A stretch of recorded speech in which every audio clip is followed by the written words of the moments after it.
ሰላም ውድና የተከበራችሁ የቲጂ ዩቲዩብ ተከታታዮች እንደምን አላችሁ? እንደምን እስከረማችሁ? እኔ ጋር እግዚአብሔር ይመስገን። ቤተሰቦች ላይክ፣ ሼር፣ ሰብስክራይብ እያደረጋችሁ ቤተሰብ ሁኑ። እንደ በፊቱ የምታበረታቱኝ እህት ወንድሞቼ፣ ቤተሰቦቼ፣ የሀገሬ ልጆች ከልብ ምስጋና የላቀ ነው። ላይክ እና ሼር ማድረጋችሁን ግን አትርሱ ማለት ነው። ቤተሰቦቼ አበረታቱኝ። ዛሬ ደግሞ ጽናት ድራማ ነው ይዤላችሁ የመጣሁት። የጽናት ድራማ ምን ያስተምረናል? ምን ተማርንበት?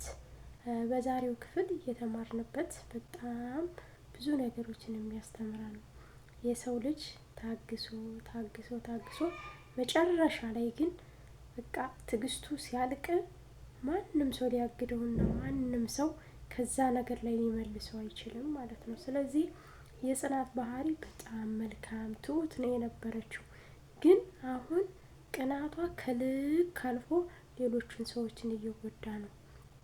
እኔ ያልኩት ይሁን፣ እኔ የማዘው ነገር ይደረግ፣ ለምን የምለው ነገር አይሰማም፣ ለምን እንደ መጥፎ ታያለሁ ነው።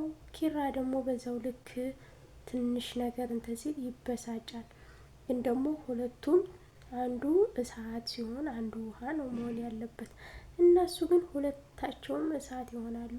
ኪራም ትንሽ ነገር ነው የሚበቃው። ጽናት አሁን በጣም ነጭናጫ ሆናለች እና ይሄ ነገር እንደዚህ ነው ሲላት እንደ በፊቱ መሆን አልፈልግም፣ የበፊቱም መሆን አልችልም። ያቺ ዝሙት ለሰው ደግ የነበርኩት እየተጎዳሁ ራሴን እየጎዳሁ ነው። ስለዚህ ራሴን መጉዳት አልፈልግም እና ስለዚህ ለቤቴ ማንም ሰው በቤቴ ጣልቃ እንዲገባ አልፈልግም።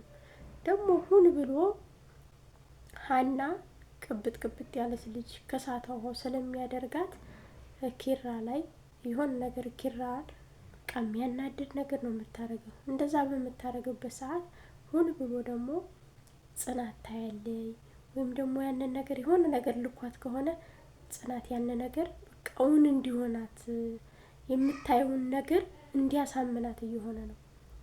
በጣም ስለምትቅለበለብ በጣም ስለምትል ማለት ነው። ስለዚህ ጽናት ሀና በምታደርገው ነገር ትዳሯን እያፈረሰ መስሎ ነው የተሰማት። ወይም ደግሞ የምታስበው እሷ ቅናቷ ከልክ ያለፈ ስለሆነ ኪራ የኔ ብቻ ነው፣ ማንም ሰው እንዲነካው አልፈልግም። ግን ደግሞ ስህተት እየሰራች ነው። ይህ ስህተት ነው። ምክንያቱም የሰው ልጅ በደረቅ ሌሊት ስልክ ታወራለች። የሀገሯ ልጅ ጋራ ሳይመስላት ብዙ እሱ ጋር እያወራች ነው። ትንሿ ከዛ ከቤት እንድትወጣ ያደረገበት ምክንያት ወይም ደግሞ ትንሿ እንድትወጣ የሆነችበት ምክንያት ከዛ ቤት ያ ስልክ መንስኤ ነው። ስልክ እያወራች ነበረ ምግቡ ያረረው፣ እሷን ሱቅ ልካስ ስለነበረ፣ ግን ስትመለስ ምግቡ አሮ ነበረ።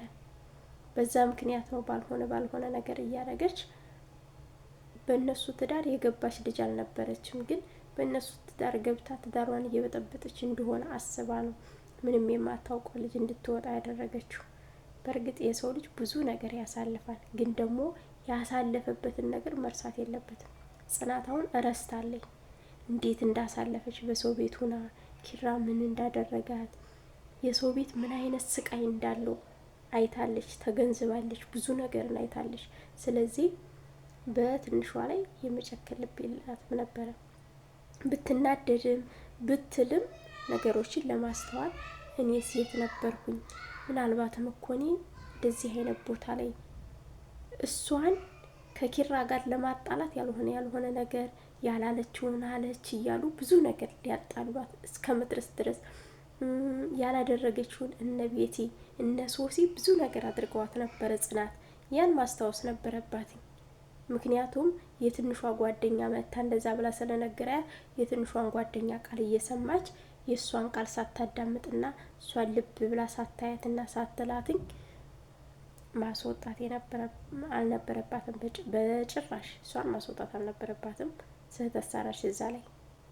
አሁን ደግሞ ሀና ለራሷ በጣም ክፋተኛ ልጅ ናትኝ። በጣም የተገፋች ልጅ ናትኝ። በእንጀራ እናት እየተገፋች ነው ያለችው። ለአባቴ ብነግረው ያልሆነ ነገር ጎንጉኖ ነው የሚጠብቁት እያለች ይህንን ኪራ እህት አውርታታለች እንደ ጓደኛ አድርጋ ሚስጥረኛ አድርጋ ከአሁን በኋላ ጓደኛ እንሁን ብለዋል። ግን እነሱ ጓደኛ ሲሆኑ አረ እናንተ እሷን ለማስገባት ነው፣ እሷን ለማለት ነው። ኪያን ራሱ አስቀይማታለች ከዚህ ቀደም ተነጋግራ። ኪያ ራሱ ለመናገርና ወይም ደግሞ ወደ እሷ ሄዳ ቀርባ ለመናገር በጣም ነው የምትፈራው። ምክንያቱም በጣም ተቀይራለች ጽናት። መልካም መቀየሯ ለትዳሯ ማለቷ መልካም ነገር ሆኖ ሳለ ግን ደግሞ መቀየር ያለበት ነገርና መቀየር የሌለበት ነገር በጣም ልዩነት አለው። አሁን እሱ ከስራ ውሎ መጥቶ በነገር የምወቀው ከሆነ ነገ ጧት የዳሩን እኛ ባላችንን መያዝ ያለብን ሴት ናት። ምክንያቱም እሱ ከስራ ውሎ ከቤት መጥቼ አርፋለሁ፣ ሚስቴ ጋር ቁም ነገር አደርጋለሁ፣ ብዙ ነገር እናወራለሁ፣ እጫወታለሁ ብሎ ሲመጣ በነገር ተክ የምታደርገው ከሆነ ራሷ ውጭ እንዲሄድ እየገፋፋችሁ ነው ማለት ነው። ከቤት መምጣት ያስጠላዋል። በውጭ መብላት ላለመጨቃጨቅና ላለመነዛነት ስለሚፈልግ በውጭ ናት። ስለዚህ በዳር ያለው ሰው ደግሞ እሱን ያሳጣታል ማለት ነው። ስለዚህ አሁን ጽናት እያደረገችው አሁን እሷ ትዳሬን ለማዳን ነው ወይም ደግሞ ለትዳራችን እየታገልኩ ነው ትላለች። ግን ለትዳሯ እየታገለች ሳይሆን ትዳሯን እያበላሸች ነው ወይም ደግሞ ትዳሯን እያወደመች ነው ማለት ነው። ሰኒ ጋር ስንሄድ ደግሞ ክብሮም በጣም ስህተት ሰርቷል። ምክንያቱም ዝም ብሎ የማያውቀውን ሰው ገና ፍቅር ስለያዘው ብቻ ያንን ስራ መስራት የለበትም ነበር። ሰኒ በጣም ነው የምታሳዝነው። ጆከር በጣም ነው የሚያሳዝነው። ጆከርንና ሰኒን ለማለያየት ብለው ባሴሩት እንትን ሰኒን አሳጥቷቸው ነበረ። ከዛም ሰኒ ሆስፒታል ከገባች በኋላ ከሆስፒታል እንትን ካለች በኋላ ይሄኛው ልጅ ሂዶ አንድ ነገር ብቶ ነገር ልሃለሁ። ምክንያቱም መጀመሪያ ላይ አብሮ ተመሳጥሮ ሊያለያይ ነው። እሱን እስኪ ምናልባት ተወደው ይሆናል ብሎ ራሱ ትክክለኛ የሚወዳት የሚያፈቅራት ከሆነ የኔ ካልሆነ ብሎ መታገል አያስፈልግም። ክብሮም በፊት ጥሩ ልጅ ነበረ፣ አፍቃሪ ነው። ትቷት በሄደ ሰዓት ብዙ ስቃይ አሳልፋ ብዙ ነገር አሳልፋ በከፋትና ብቸኛ በሆነ ሰዓት ከጎኗ ሆኖ አይዞሽ ያላት ማን ነው? ጆከር ነው። ስለዚህ ስህተት ቢሰራ እሷ እንዳትታሰር ብሎ ራሱ እሷ እንዳትል ብሎ ብዙ ነገር ያደርጋል።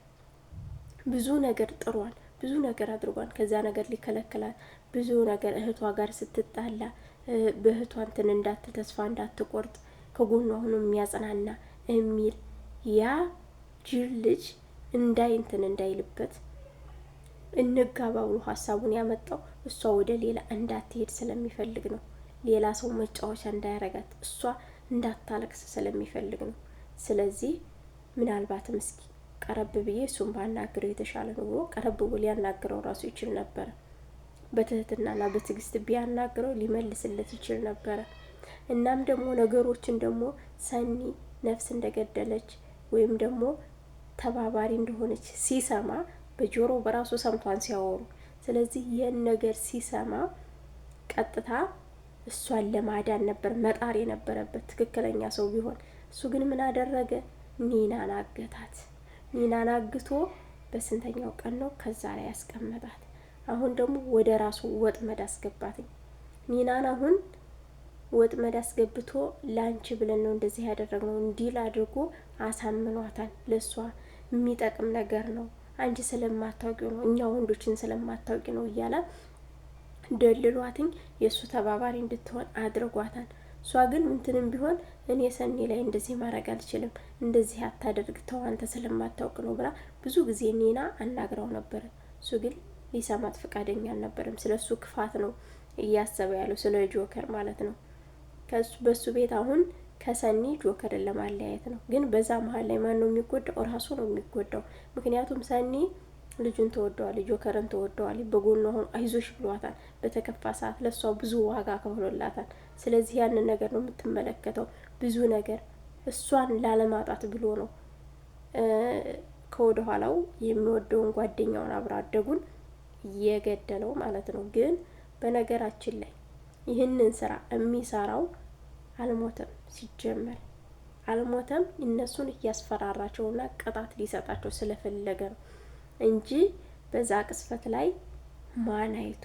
ስለዚህ ይህ ደግሞ ምንን ያሳያል? ከጀርባው ሌላ ሰው እንዳለ ስለሚያሳይ አልሞተም ብዬ አስባለሁ። ምክንያቱም ሰኒን ለማስፈራራት የተአቀደ እቅድ ስለሆነ፣ አላማው ደግሞ ጆከር አብሮ ስለተባበረ እሷን ስላስመለጠበትኝ ስለካደው ለዛ ይሆናል የሚያሰቃየውና የሚለው እንጂ ከመጀመሪያውም ገና ሰኒን እንደወደዳት ገብቶት ነበረ። እዛ አስሮ ባስቀመጠበት ሰዓት አይጎዳት ሲል የታሰረውን ሲፈታ ሲል በቃ ምግብ እያመጣ ሲንከባከባት ሲል እየተጠራጠረ ነበር ማለት ነው። ስለዚህ በዛ ምክንያት ይሆናል ብዬ ስለማስብ ነው እኔ ለራሴ። እናንተ ደግሞ ምን ታስባላችሁ? ጽናት ግን ቅናቷን ብትቀንሰው በጣም መልካም ነው። ምክንያቱም ቅናት ከበዛ በጣም አደጋ ነው።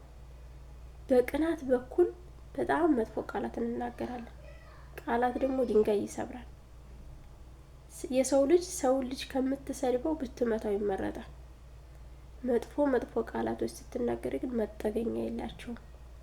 ስለዚህ ክፉ ነገር ስንናገር እየተጠነቀቅን። ይሄ ፊልም ምንን ያስተምራል? ትዕግስተኛ እንድንሆን አንድ፣ ሁለተኛ ደግሞ በጣም ትዕግስተኛ ሆነን ታግሰን ትዕግስታችን ሲያልቅ ደግሞ ነገሮችን የነበርንበትን ቦታ መርሳት የለብንም። በእርግጥ የሰው ልጅ አለው ቦታ እኮ ጽናት እኮ አሁን የቤት ባለቤት ሆናለች። ቤቷ የራሷ ነው፣ ንብረት የራሷ አላት። በንብረቷ ማዘዝ ልታዘዝ ትችላለች። ግን ደግሞ መታዘዝና አለመታዘዝ የሚባልበትን ቦታ ለይታ ማወቅ ያስፈልጋል። ስለዚህ ቅናት በብዙ ነገሮች ስለሚካፈሉ የወደፊት ህይወታችንን ያበላሹታል። ስለዚህ አሁን ጽናት ህይወቷን እያበላሸ ነው፣ ወይም ትዳሯን እያፈረሰች ነው ያለችው በራሷ መንገድ ማለት ነው። እና ቤተሰቦቿ ላይክ እና ሼር ሰብስክራይብ እያደረጋችሁ በቀጣይ ቪዲዮ እስከምንገናኝ ቸር ቆዩልኝ። ይህንን ይመስላል የጽናት ድራማ። እንደተማራችሁበት ተስፋ አደርጋለሁ።